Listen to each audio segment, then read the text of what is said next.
হরিণাকুণ্ড সাধারণ মানুষের ভালোবাসায় সিক্ত নবনির্বাচিত এমপি আলী আজম মোহাম্মদ আবু বকর।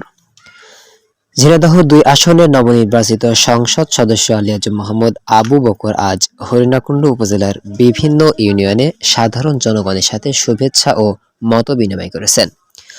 নির্বাচনের পর নিজ নির্বাচনী এলাকার মানুষের প্রতি কৃতজ্ঞতা জানাতেই তার এই ঝটিকা সফর। রোববার বিকেল থেকে তিনি হরিণাকুণ্ড পৌরসভা সহ উপজেলার বিভিন্ন গুরুত্বপূর্ণ বাজার ও জনপদে সাধারণ মানুষের দ্বারে দ্বারে যান।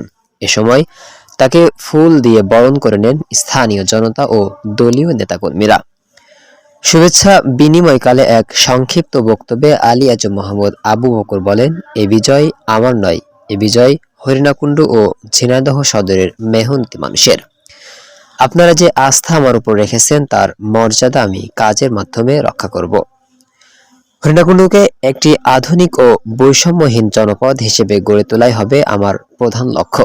তিনি আরো বলেন, এলাকার রাস্তাঘাট উন্নয়ন, মাদক নির্মূল এবং বেকার যুবকদের কর্মসংস্থানের বিষয়ে তিনি অগ্রাধিকার ভিত্তিতে কাজ করবেন। এ সময় তিনি কোনো ধরনের অন্যায়ের সাথে আপোষ করবেন না বলেও হুঁশিয়ারি দেন। মতবিনিময় সভায় স্থানীয় গণ্যমান্য ব্যক্তিবর্গ এবং গণমাধ্যম কর্মীবৃন্দ উপস্থিত ছিলেন।